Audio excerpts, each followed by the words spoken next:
एलनाबाद में 30 अक्टूबर को मतदान होना है, लेकिन उससे पहले इलाके में चुनावी सरगर्मियां तेज हो गई हैं। एक ओर प्रत्याशी डोर टू डोर कैंपेन कर रहे हैं, तो दूसरी ओर वार पलटवार का दौर भी जारी है। सभी पार्टियां अपने अपने प्रत्याशियों की जीत के दावे कर रही हैं। जेजेपी महासचिव दिग्विजय चौटाला ने एलनाबाद में बीजेपी जेजेपी प्रत्याशी गोविंद कांडा के रिकॉर्ड मतों से जीतने का दावा किया है। वहीं दिग्विजय चौटाला ने संयुक्त किसान मोर्चे के मकसद पर सवाल उठाते हुए कहा कि संयुक्त किसान मोर्चा की परिभाषा को समझा जाए तो सभी 43 किसान नेताओं की आवाज एक होनी चाहिए, लेकिन एलनाबाद उपचुनाव में ही किसान नेताओं की व्याख्या और स्वर दोनों बदलते हुए नजर आए, जिससे ये उजागर हो गया है कि सभी किसान नेताओं के अपने अपने लाभ हैं और वे उसी के अनुरूप अपनी विचारधारा प्रकट करते हैं।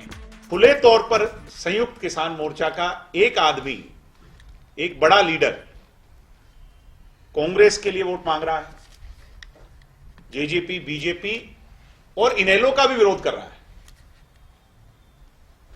और दूसरा लीडर खुले तौर पर इनेलो के वोट मांग रहा है,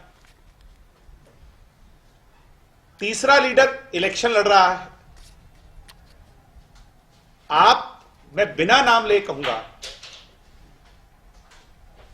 ये समझ सकते हैं कि ये इन संयुक्त किसान मोर्चा का दिल्ली में बैठे लोगों का एजेंडा किसानी से कोसों मील दूर, हजारों मील दूर सिर्फ और सिर्फ अपनी राजनीति चमकाना, अपने राजनीतिक फायदे और उसके लाभ लेना है।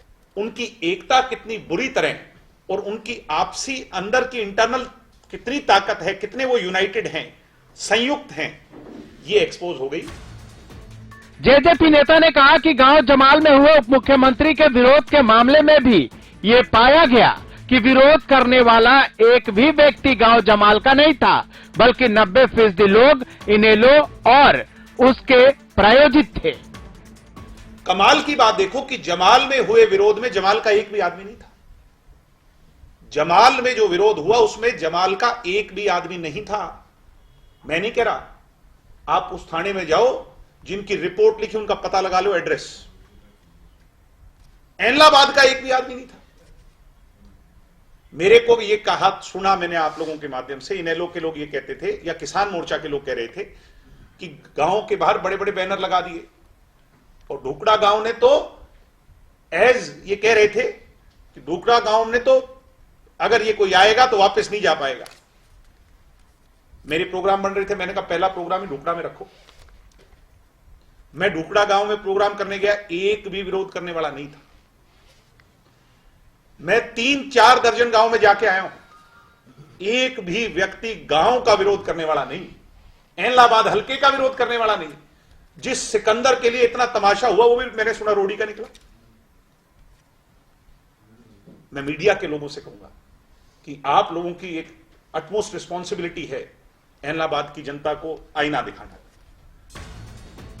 वहीं जेजेपी प्रदेश अध्यक्ष निशान सिंह की गाड़ी पर पत्थर मारने वाले शख्स के बारे में बताते हुए दिग्विजय ने बताया कि यह शख्स एलनाबाद का नहीं बल्कि एलनाबाद के बाहर का रहने वाला है। ये लड़का हमारे साथ इनसो में हुआ करता था, जो आज के दिन आईएसओ का प्रदेश का सेक्रेटरी है। इसने पत्थर मारे निशान सिंह जी की गाड़ी पर। एलनाबाद हल्के का नहीं है। जितनी भी भीड़ थी, ये जो कल 2 रैलियां हुई हैं जिसमें ये तमाम बड़ी बड़ी बातें कर करके गए हैं, उसमें आप उसकी वीडियोग्राफी फोटोग्राफी हमने करवाई है माइन्यूटली। कल तक वो सारी बातें लेके मैं आपके सामने आऊंगा। 90% इंडियन नेशनल लोक दल के स्पॉन्सर्ड पदाधिकारी वहां पर गए। यानी ये किसान मूवमेंट विरोध, इसमें एलनाबाद के लोगों का रोल नहीं, एलनाबाद में किसी गांव के आदमी का कोई रोल नहीं। ये तो सीमित हो गया। इन लोगों ने एक जिम्मा उठा लिया और इस हद तक चले गए जिसकी कोई व्याख्या नहीं, उसको कहने की कोई परिभाषा नहीं। दिग्विजय ने कहा कि इनेलो प्रत्याशी जेजेपी के कार्यकर्ताओं को फोन के माध्यम से संपर्क कर उन्हें जबरन चाय पर आमंत्रित करने की बात कर रहे हैं और इनकार करने पर देख लेने की धमकी दी जा रही है। दिग्विजय ने कहा कि किसी प्रकार की गलतफहमी में न रहे, क्योंकि अब हरियाणा में कानून का राज है और पूरी शांति के साथ ही व्यवस्था कायम रखी जाएगी। और मैं बड़ी जिम्मेवारी से कह रहा हूं, कल शाम से जननायक जनता पार्टी के वर्कर्स को इंडियन नेशनल लोकदल के प्रत्याशी टेलीफोनिकली फोन कर रहे हैं। पहले तो चाय की डिमांड कर रहे हैं, और जब चाय की डिमांड के लिए वो व्यक्ति मना कर रहा है तो आपको हैरानी होगी, उसको धमका भी रहे हैं कि तू मुझे जानता नहीं। यानी अपना रंग आज जब ये देख लिया, खिसियानी बिल्ली खंबा नोचे हालात देख लिए कि कुछ बचा नहीं, इलेक्शन का रिजल्ट तय हो चुका है, लोगों ने मन बना लिया, तो अपने पुराने रंग में फिर से रंगे। एक वीडियो कल से वायरल हो रही है, हम देख रहे हैं कैसे लोगों को कहा जा रहा है कि कोई गांव में आए तो उसको पीटियो, उसकी टांगे तोड़ देना। औरतों को, महिलाओं को, हमारे इलाके के शांतिपूर्वक इलाका है, उसमें कहा जा रहा है कि डंडों से लोगों को पीटना। यानी कहां ले जाना चाहते हैं? राजनीति का स्तर कितना गिर जाएगा? युग पुरुष जननायक स्वर्गीय चौधरी देवीलाल जी के नाम पर राजनीति करने वाले लोग अब ये कहेंगे कि डंडे हाथ में उठा लो और टांगे तोड़ दो।